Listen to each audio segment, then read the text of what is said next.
represent those two colonies who are like, no, we like tea.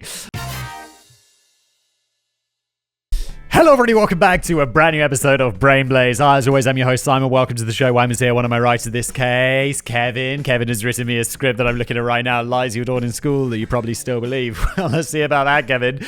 I don't know about you, Kevin. Look, I'm British. Where I went to school, everything was perfect and we were told no lies. None at all. Let's jump in. People are all gullible idiots. Agreed. Idiots. You're an idiot. Looking at this, right? You, Peter. I'm talking to you, Peter, you gullible fool. All of them except you big brains that watch Brain Blaze, of course. Yeah, I'm sorry. I love you. Thank you for watching. You made my career possible. I don't know why I disparage you so. Thank you. Love you. But even the best of us can be fooled from time to time, and it's especially easy to believe a lie when it comes from someone we perceive to be a trusted source of information. Like old Fact Boy here. There are a lot of potential incendiary topics that comment could segue into, but I actually want to talk about zebras. Or if you're American, zebras. Sounds so stupid. What's a zebra? Let me stop you right there to tell you about the best VPN in the world ever, bar none, in my opinion, allegedly. Nah, it is. I don't know if I can say that's a statement of fact, but Surfshark is the VPN I use. It's the best one. You should use it as well. You see, Surfshark solves a problem that we all face. It masks what you do online. It keeps everything you do private and secure, so no more worrying about someone peeking over your virtual shoulder. And back in the day, I'd be like, no one's peeking over my shoulder. That sounds definitely illegal. But yo, if you're in the United States, your ISP can absolutely sell your data, your browsing data, to a third party, which honestly, America, is all kind of messed up. We don't do that shit in Europe, and it honestly surprises me that that's at all allowed. But get Surfshark, because then it keeps your shit private, Americans. But look, if you're not American, you might be thinking, oh, I'm nice and safe in Europe. My ISP's not selling my information. Look at me. I'll browse all I want. You know, if you're in Europe, you know what else you don't have? US Netflix. And US Netflix is insane. It's a way bigger catalog. There's all sorts of stuff on there that we don't get in European Netflix. And all you need to do is fire up Surfshark VPN and be like, I don't know, I always click Miami because I'm like, welcome to Miami. And then you can fire up Netflix again and get all of that good American stuff. And I don't know, visit other websites. Sometimes I'll be on go to a website. It's like, this website's not available in your region. I'm like, okay. Not a problem. Surfshark VPN. Welcome to Miami. And there we go. Plus, you could stay safe on public Wi-Fi. Look, I just got back from a holiday and call me paranoid. But whenever I'm on hotel Wi-Fi or Airbnb Wi-Fi, I'm always using a VPN. Because I'm like, I don't know. There's people with tech skills and they can spy on you. And most of what I do online is just extremely boring. And people will be like, oh my God. Dude, really? You're looking at this again? Like, I don't know. What? I just read on holiday, reading just boring shit. But I still don't like the idea of someone spying on me. It feels weird. And let me tell you, using Surfshark is as easy as it gets. Their user-friendly apps and extensions make it a breeze to stay protected on all of your devices. Plus, you can use your account on unlimited devices. Share the love. Stay secure with friends. But wait, there's more. Surfshark offers add-on security combo, including Surfshark Alert to protect your personal data, Surfshark Antivirus to keep your device virus-free, and Surfshark Search to browse without a trace. That was a long sentence. Deep breath. Surfshark is offering an exclusive deal for all of you. Just use the promo code BLAZE or visit surfshark.deals/blaze and you'll get a whopping 83% off plus 3 months for free. Link below. And now back to today's video. Thank you, Surfshark. Legends. You see, my little sister has always been a bit of a gullible idiot. Fortunately, she recognized this, so one of her favorite websites as a kid was Snopes. She enjoyed being able to actually fact-check the rumors she heard before repeating a bunch of lies and looking like an idiot. But because she perceived Snopes to be a trusted source of information, which I don't disagree with, I was like, wait a minute, it's Snopes. It's like the one that you go to when someone's like, oh yeah, they're this fact, and you're like, actually, no. Have you checked that on Snopes? And Snopes is always like myth, legend, falsehood, not true. Legends at Snopes. She would blindly believe anything that she read on the website, and so would I. This led her to proudly declare at the dinner table one night that the TV show Mr. Ed's titular talking horse was actually played by a zebra. What my sister had been unaware of was that Snopes had an entire section of the website that was satire, and she'd unknowingly stumbled across a joke article that she tried to report to us as fact. Wait, Snopes has a satire section? That sounds very non-Snopesy. That would be like The Onion just having a section for serious news. That makes no sense. Even when information is being presented as a joke, it's easy for a person to be misled by a source they trust, but sometimes these trusted sources aren't lying to us as a joke. In fact, in the case of today's entries, the teachers that passed on these lies to you probably had no idea that they were that what they were teaching wasn't actually true. They were teaching the same thing that was taught to them by the people who taught the same thing that was taught to them, going back generation after generation. That was a hell of a sentence, Kevin. What did I even just say? And in the case of our first example, going back over 2,000 years, humans have 5 senses. This is obviously not true though, because you think, what are the 5 senses, right? Touch, sound, sight, taste, and something else. But there's loads. What about fucking balance, for example? Or impending sense of doom. Senses that we're all constantly feeling. It all began with Aristotle's De Anima on the Soul, book number 2, written in 350 BC. In the book, he dedicated 5 chapters to the 5 human senses: sight, sound, taste, touch, and smell. Did I miss taste? Is that the one I missed? No. Each of these senses was connected to a different sensory organ: the eyes, the ears, the mouth, the nose, skin. It was a nice start, but in book 3, Aristotle doubled down by saying that humans could not have any more senses because every sense required its own sensory organ. Aristotle, there are organs you've missed out on, like those little bones in your ears that are for balance? Right? Is that what those little bones in the ears do? People agreed with this sentiment, and for thousands of years it was taken as an established fact. After all, it was Aristotle who was going to come forward and try to claim that one of history's most famous intellectuals was a myopic simpleton. Well, it's okay. It's Newton was a fairly big brain dude. He came up with the theory of gravity and all of that stuff, and then Einstein comes along and is yeah, it's not quite right though, is it, Isaac? So it's okay. A lot of time has passed. We've educated ourselves better. It's not like people are saying Aristotle's stupid. He's just he doesn't have the benefit of hundreds of thousands of years. Hundreds or thousands of years, not hundreds of thousands of years. Aristotle wasn't that long ago, right? The only way a person could have a 6th sense was if they possessed some sort of supernatural ability, like Bruce Willis, for example, like the power to communicate with the dead, or whatever other nonsense those charlatans are up to. This is still taught today, and the concept of humans having only 5 senses is so ingrained in all of society that people will angrily tell me that I'm wrong and that science is stupid if I try to tell them otherwise. F***ing balance! Just be yo, how do you think balance works? That's a f***ing sense, isn't it? Let me take away your sense of balance and see how you do, Peter, okay? That's how you win that argument. Done. Fight with me in the comments. I'll beat the shit out of you. I'll make your balance go funny. Don't fight me, I'm scared. But as modern science has determined, we have more than 5 senses. Depending on who you ask, we actually have a lot more than 5. The exact number is difficult to pin down because eventually there's some sort of overlap, and it depends on how a person chooses to define sense. The scientists agree that humans have at least 9 senses, with some putting the number as high as 33. Holy shit. And these aren't vague or esoteric things either, like that impending sense of dread. And most of them are directly tied to sensory organs. It's just that an organ can be responsible for more than one sense. For example, there's the vestibular system located within your inner ear. Is this the balanced one? This system, comprised of 2 organs, was not even known about until the 1800s, over 2 millennia after Aristotle made his original assertion. That fucking tiny ass brain, Aristotle. How small was your brain, Aristotle? I wanted to say Spartacus teach you nothing, but it wasn't Spartacus. It begins with an S. Socrates! Boom! Did he teach you nothing, Aristotle? Was it Socrates? Was Aristotle Socrates' pupil? Or was it the other way around? Or was there a dude in the middle? I think there were Plato! Did Aristotle study under Plato and then Plato under Socrates? Oh, who the f*** knows? Or were they all hanging out together?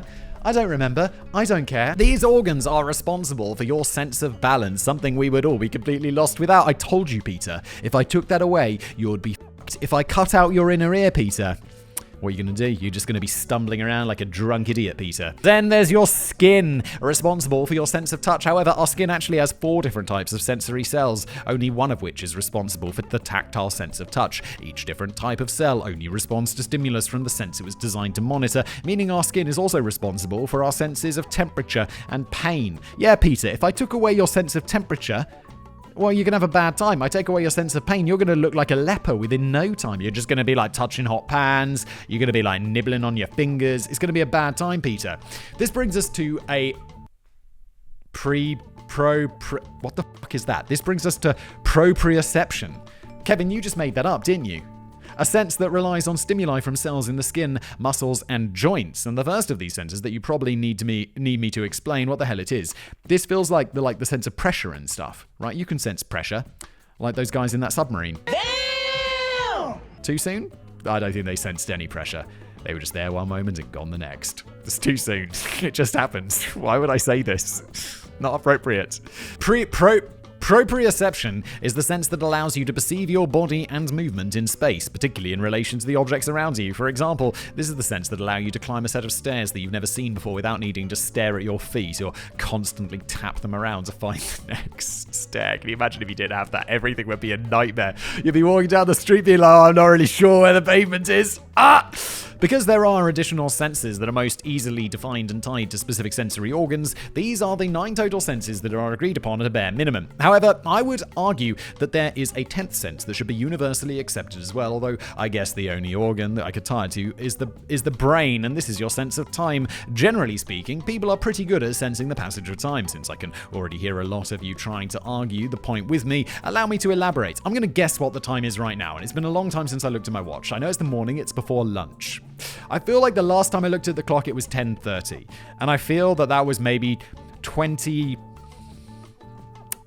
Maybe it's past 11. I'm going to say it's 11:04. Oh, it's 11:02! How do I do it? Shit! Oh, that's impressive. Oh, fucking nailed that shit. Hey Siri, what's the time? Yes, 11:02, baby. Just checking my watch is right. Those that want to disagree with me are probably thinking of the concept, time flies when you're having fun. Maybe you just installed Diablo 4 and decided to play for an hour before bed, only to discover that 6 hours had passed and it was now 3 a.m. The thing is, that happens with your other senses too. It's quite possible that you were so engrossed in the game that you didn't hear your wife tell you to take out the trash either. Yeah. Didn't hear her. It's like selective deafness. You also didn't notice that she dyed her hair despite looking at her multiple times. It turns out that our brains are really good at ignoring sensory input that is deemed irrelevant. I make little notes to myself. Like my wife will be like getting a haircut today and I'll be like, oh, have a nice time. And I'll make a little note that I'll read in the day, like in my little to-do list to comment on her hair, because I will definitely forget and I want to be like thoughtful. So I'll be like, yeah, okay, cool. I'll see my little notes there. She'll be like, oh, your hair looks lovely. And it usually does. But I wouldn't necessarily notice unless it was markedly different. A fun example of this is the fact that you can see your nose. Oh yeah, hello. And I'm not talking about looking down your nose and crossing your eyes. Oh, you're not? Your nose is directly in your field of vision at all times. What? Oh, it is! I mean, sort of. I can sort of see the weird shadow of my nose. Oh my god, it's really big. Holy shit, it's right there.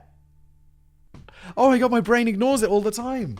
Holy shit, Kevin, you just blew my mind. Well, you can see your nose all the time. I'm genuinely amazed. Oh my god. Get your shit together, Simon. Come on, let's go. Let's go. Maybe someday schools will get this right, but for now they keep insisting on perpetuating the myth that humans only have 5 senses. Kevin, what's that got to do with me seeing my nose? I don't know. I love that you told me this, though. Proper use of conjunctions and prepositions. Oh, don't get me started on this shit. Like, I don't even know how English works. Like, my Czech's not as good as it used to be, but I did learn Czech for a good few years.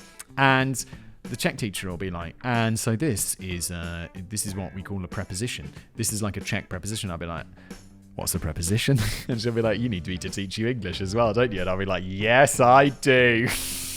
It's like I still was struggling. Like, she's like, and that's the adjective. And I'm like, an adjective is a word that describes a noun. Okay, cool. That is an adjective. If your teachers told you once, they told you 1,000 times, never end a sentence with a preposition. From the moment we were able to understand parts of speech and what a preposition actually is, we were warned of how dangerous they are. There were certain immutable rules of English, and this was absolutely one of them. God help you if you wrote the sentence, who are you talking to? Lest you receive a big mark in a red Sharpie on your paper and a visit from the man with the whip for your unforgivable transgression. What's wrong with that? There's nothing wrong with that. Obviously, you should have written the much more natural, to whom are you talking? Yeah, if you want to sound like you're from the olden days, whom? The thing is, this rule is total bullshit. I'm not even sure where it came from, but it's absolutely fine to end a sentence with a preposition. Sometimes that's the only thing that makes sense, unless you want to sound like some sort of archaic posh douchebag. Exactly. Which I do. There's nothing better than sounding like an archaic posh douchebag. Am I right? To whom it may concern. That's the only time I'd ever use whom. When you're starting like a formal letter, and you don't know who you're addressing. To whom it may concern. The only time you shouldn't do this is if it's a dangling preposition, which is a preposition that doesn't have an object. I have no idea what you're talking about, Kevin. Since this is actually an English class, thank fucking God. The easiest way to explain it is that you should not end a sentence with a preposition if adding the word doesn't change the meaning of the sentence at all. Where are you all going to is wrong because where are you going means the exact same things. Who the fuck would say where are you going to? Why would you just throw in the extra to at the end? No one's doing that. Where are you going to? It's just where are you going? Who the fuck says what? The exact same thing, but what are you looking at is fine because what are you looking isn't a full sentence.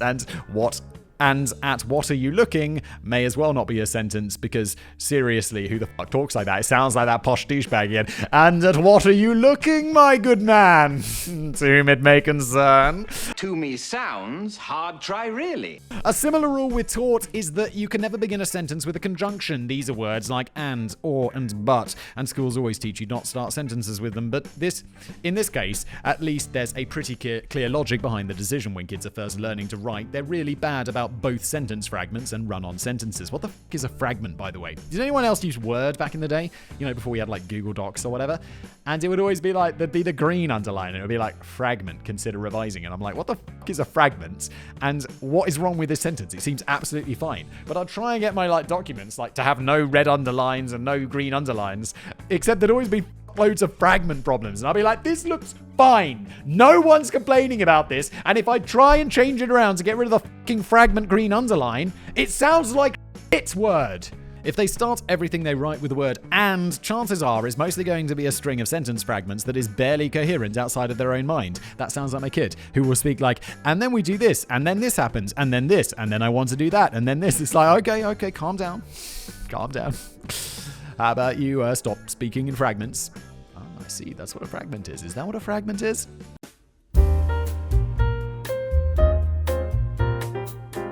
But even if the rationale makes sense, it's pretty stupid that they never go around to letting kids know that starting sentences with conjunctions is totally fine. This one actually really annoys me because I do this a ton in my scripts for Simon. I'm pretty sure it's one of the main ways people are able to identify when I wrote a script on side projects because before the end credits. These scripts are quite obviously intended to be read aloud, and personally I find that starting a sentence with a conjunction can make it more flow like regular speech instead of making Simon sound like he's standing at the front of class reading someone's book report. Yes!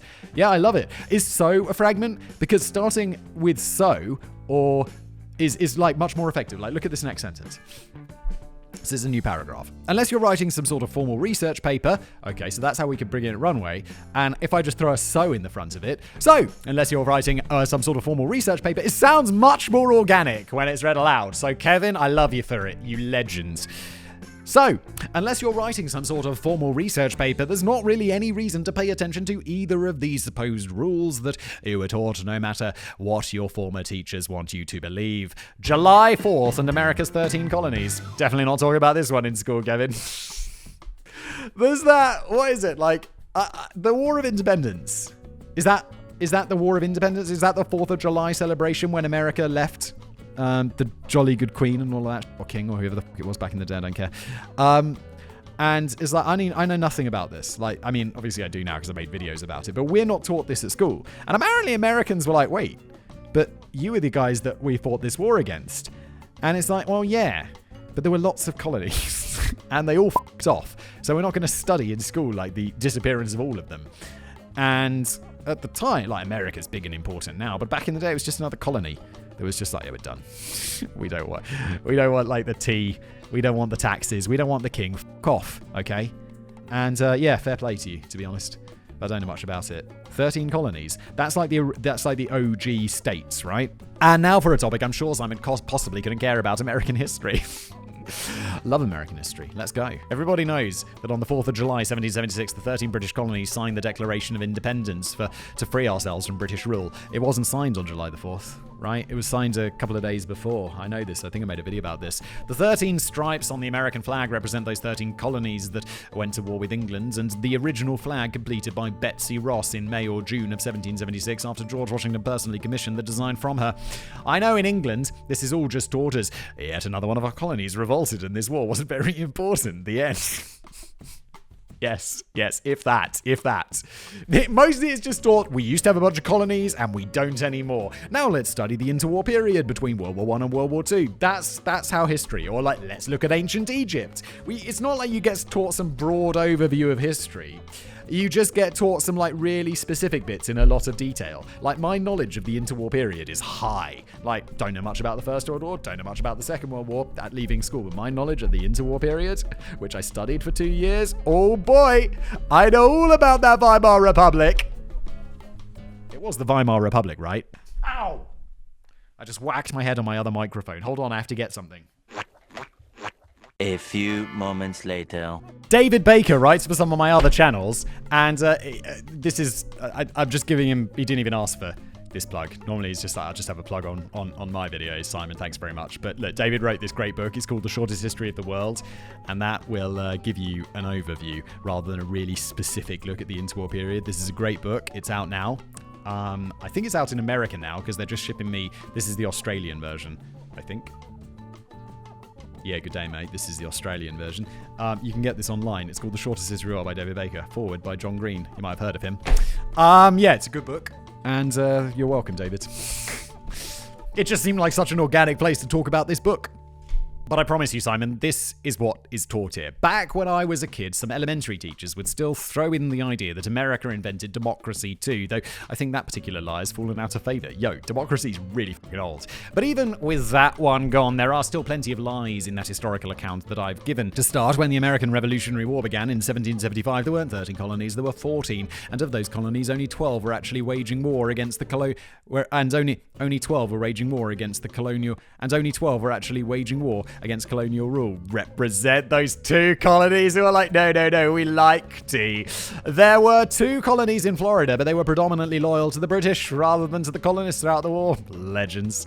Also, the Declaration of Independence wasn't signed on July the 4th. That was the date Congress approved Thomas Jefferson's final draft. The signing ceremony didn't happen until a month later on August the 2nd, although it was in fact signed by 13 colonies. A few weeks before Jefferson finished America's Declaration of Independence, the lower counties of Pennsylvania were going to issue a declaration of their own. On June the 15th, 1776, the lower counties declared their independence from both the British and the Pennsylvanians, creating the state of Delaware. Although it's referred to as one of the original 13 colonies that revolted against the British, Delaware didn't actually exist until a year after the war had already begun and until after Betsy Ross is alleged to have created the original American flag.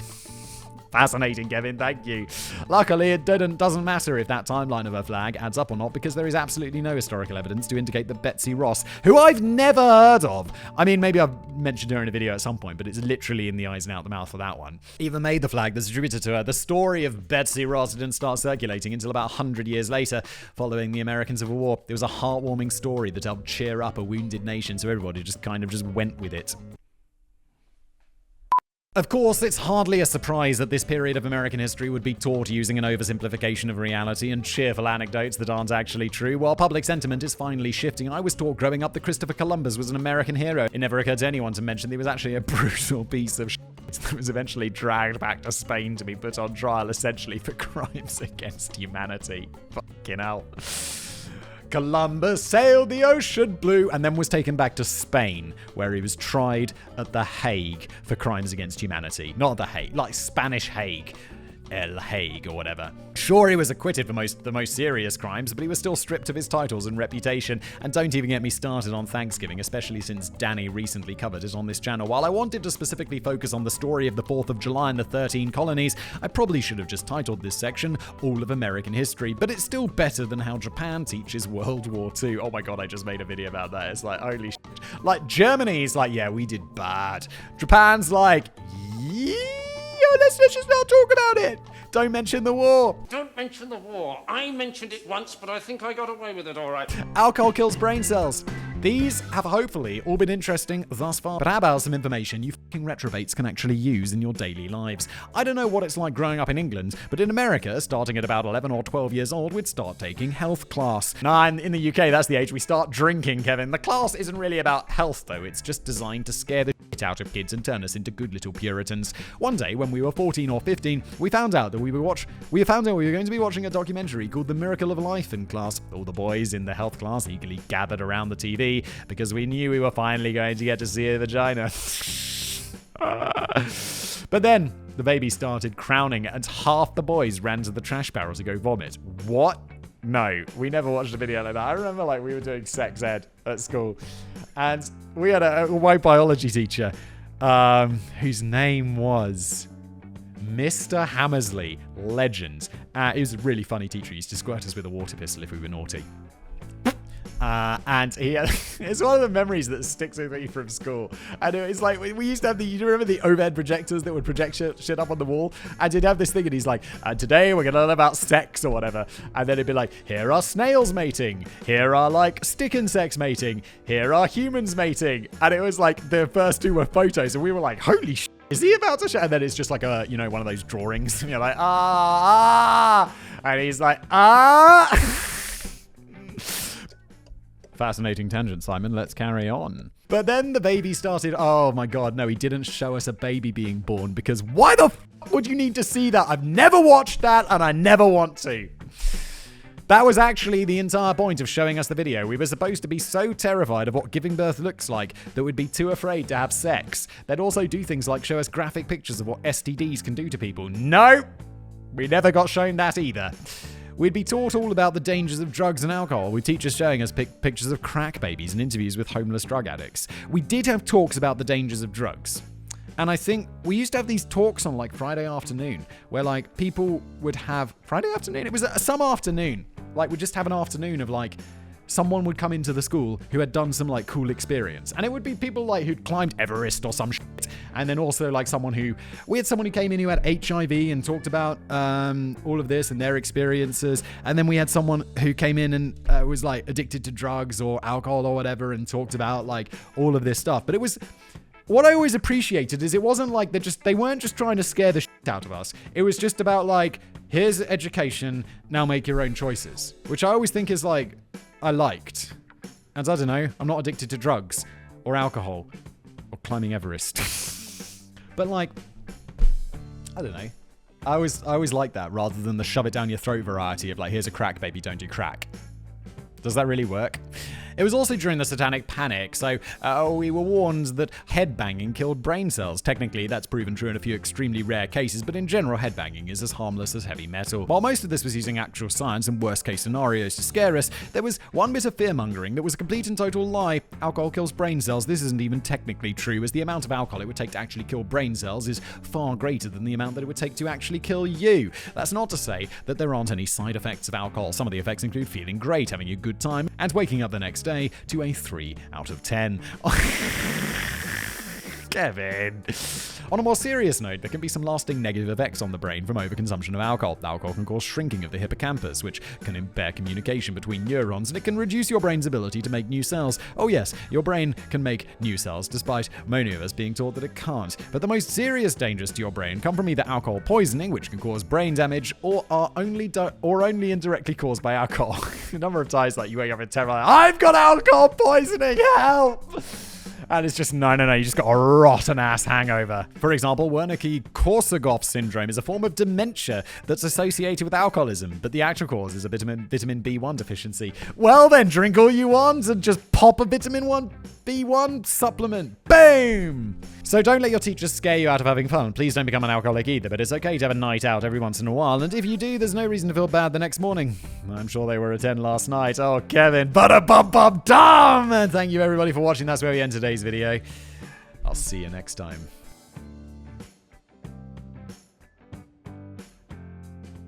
Well, you can see your nose all the time. I'm genuinely amazed.